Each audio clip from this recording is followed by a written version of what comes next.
All right, friends of Mundo Maldini, let's dive into a deeper analysis of this match between Rayo and Real Madrid, this 3-3 draw. Let's listen to Carlo Ancelotti, and we'll bring in the Wyscout report to analyze a bit of what Real Madrid did, what they did well, what they did wrong, what Rayo did well, and what they did wrong. You're going to see some things that will surprise you. Here we have the moment of Jude Bellingham's goal in a match that I talked about yesterday. We're also going to talk about Luka Modric, of course. We're going to cover quite a few things in this video so we can analyze it all. It's one of the yellow cards of the match, the one for Vinicius. We're also going to talk about Vinicius. A lot to discuss. I've already mentioned the penalty issue in the post-match video. I thought it was a penalty. I'm not going to insist on it because there's no need to say it 20 times. We're also going to listen to Carlo Ancelotti talk about the topic, of course. Anyway, there's a lot to analyze from this match between Rayo and Real Madrid that ended in a 3-3 draw. All right, Wyscout report, let's go.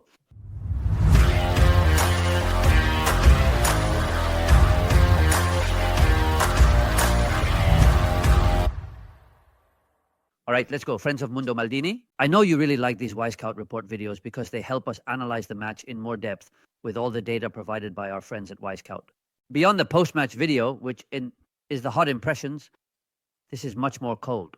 And you'll also have the video later with all the ratings for every player, of course, from both Rayo and Real Madrid. The first thing we're going to do is start by listening to Carlo Ancelotti because I want to reflect quite a bit on his initial words. 1 hour, very good. 45 minutes, very good. Besides that, at the beginning, after the 2-0, I think the team played until February 3rd. Until February 3rd, very, very good.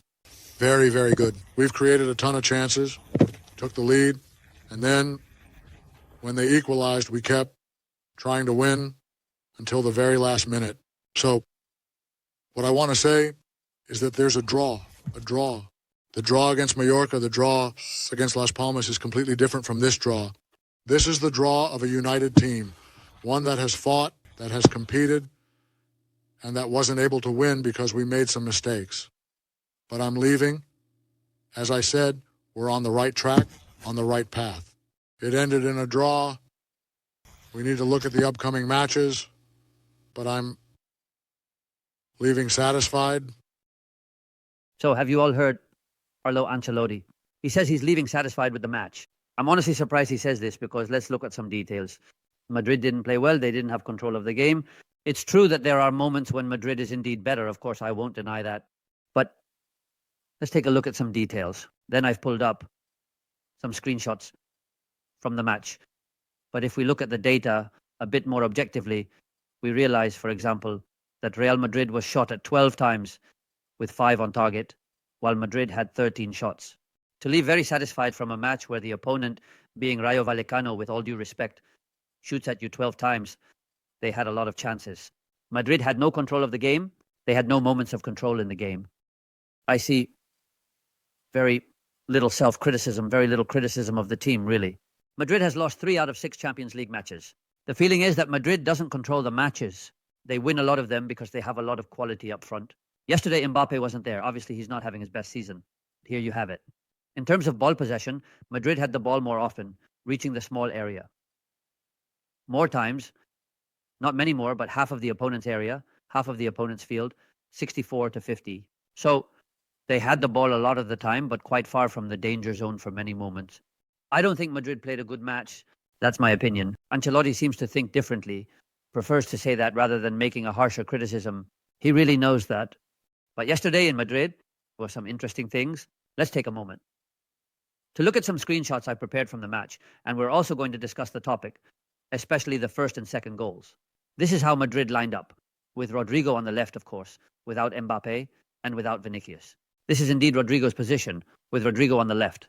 Here we have it, Brahim playing higher up, practically as a striker, with Jude Bellingham, almost in the attacking midfield role, Güler on the right, and Modric helping out a bit.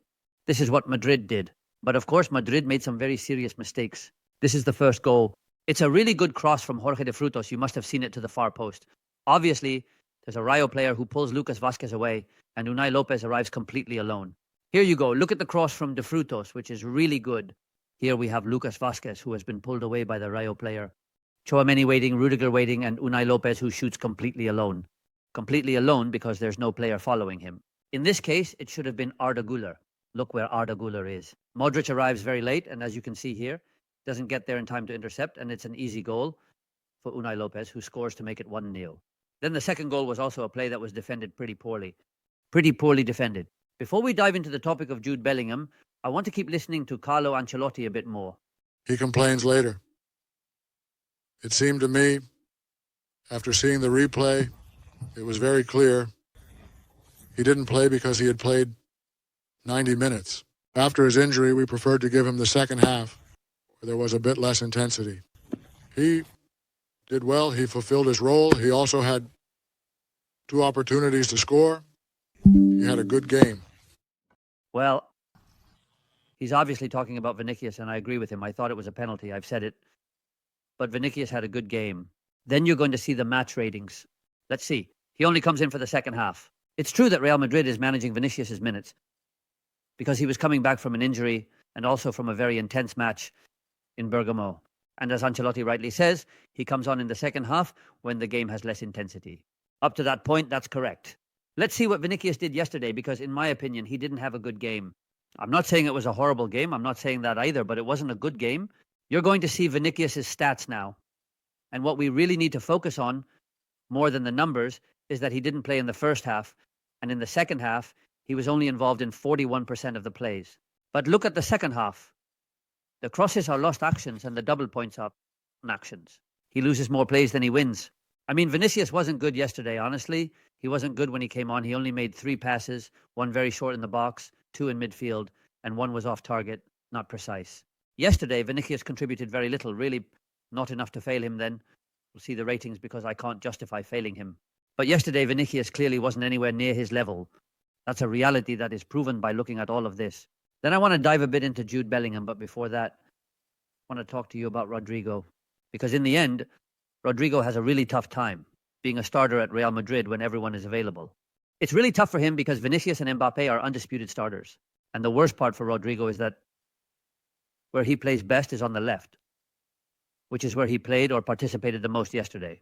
But in that position, it's either Mbappe or Vinicius, and both are better than him. Beyond the fact that Vinicius is definitely better and that Mbappe isn't at his best right now. Yesterday, for me, Rodrygo was the best. But of course, the drama for Rodrygo is that he's the best at Madrid in a position where he can never play. So if he could play there more often, then surely Rodrygo would be singing a different tune, as they say. Look, 55% of successful actions out of 66 attempts, but it's true that he plays very high up. But look at Rodrygo's area of influence, especially in the second half. It's true that he wins more actions closer to the midfield than in the area, but he caused damage. Sometimes he plays a bit on the right, but it's on the left where he does the most damage. I think Rodrygo had a really good game, scoring a goal and providing an assist. And all of that seems fundamental to me in Rodrygo. That said, there's one thing we need to be clear about as well, and you'll see it now with Rodrygo. And of course, see who loses the most balls at Real Madrid. It's Rodrygo. But this is logical. Here you have it. I don't usually show this much, but I'm showing it today. These are the lost balls for Real Madrid in yesterday's match. Rodrygo loses the most because he's the one who takes the most risks. Second, Luka Modric. Watch out, Lucas Vazquez playing as a fullback is the third one who loses the most balls. Here you have the little dots. If you want to freeze the video, you can see here the dots with each player's number where they lose each ball. Look, in Rodrygo's last 5 matches, the average was 8.4. He lost more because he participated a lot more. And the type of losses were more forward passes. Obviously, not just from Rodrygo, but from Madrid in general. All of this seems pretty logical to me, but we've seen Rodrygo's situation. Let's keep listening to Carlo Ancelotti, and I want to touch on the topic of Jude Bellingham for a moment. No, not for me, no. As I told you, a draw. It made me really nervous. The draw against Mallorca, the draw against Las Palmas, this is not it. Yeah, I mean, of course, played a complete match in that sense too. We've made mistakes and we went back to that mistake. The match is won by the third one. The truth is, in terms of height, we don't have a very tall team because we have Tchouaméni, who's very strong in the air, and Rudiger, who's also strong. But the other fullbacks aren't tall, so sometimes we have to suffer. In this sense, we've suffered. Let's see. Football is a game of mistakes. It's also true that no one covers for Valverde when you shoot. In the end, mistakes are part of the game, and that's what football is. It's true that if they hadn't made those mistakes, Madrid would have won the match, but Rayo Vallecano also made those mistakes.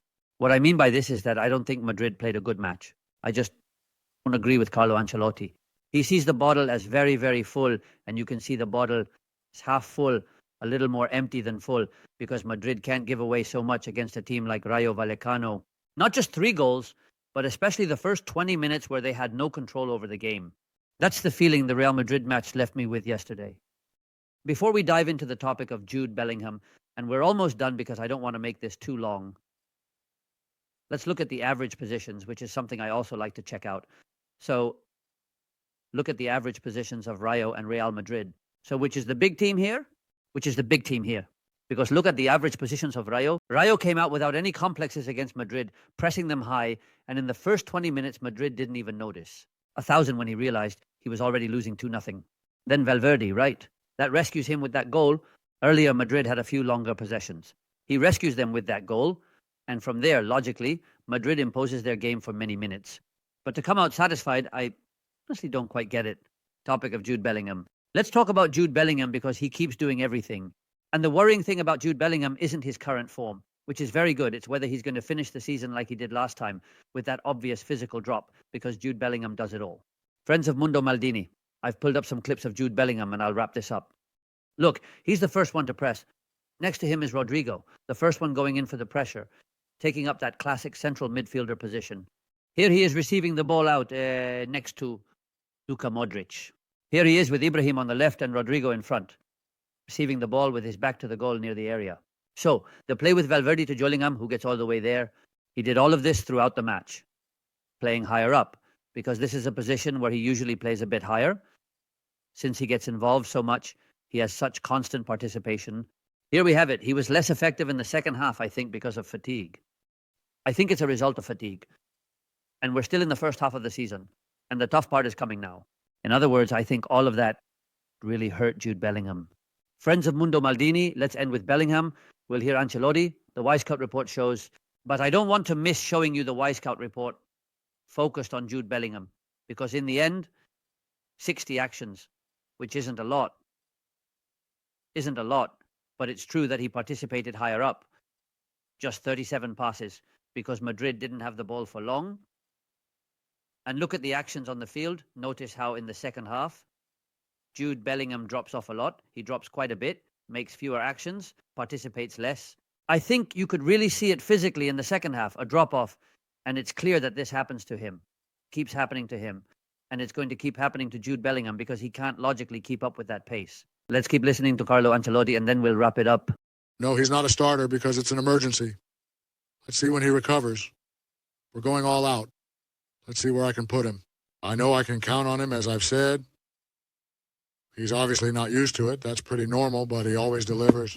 Above all, I think today we started really well from the back with the ball, looking for good solutions in between the lines because he really helps us a lot with the build-up. Well, what Ancelotti says is true, that the build-up has helped them a lot, that's for sure.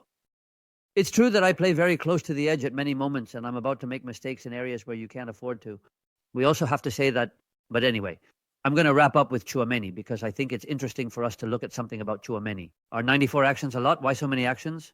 Because with the ball, and it's true, he had a 93% passing accuracy, which had quite an impact in midfield. Here we have it, the actions he takes in midfield, which is what Ancelotti is referring to. And we also have to give credit to Tchouaméni, of course, for helping Modric when Bellingham was higher up and making plays pretty close to midfield, short passes, long passes. Some were more short and medium passes, but that was really important. All of this happened in this Rayo Madrid 3. I'm sure I'm leaving out some things because it's impossible, friends of Mundo Maldini, and I don't want to make an 80-minute video either. I know you like these videos. I know you enjoy them a lot, but I also invite you to check out the video with the notes where I'm going to talk more about the match, including the poor performance of this guy, Arda Güler. A hug, bye.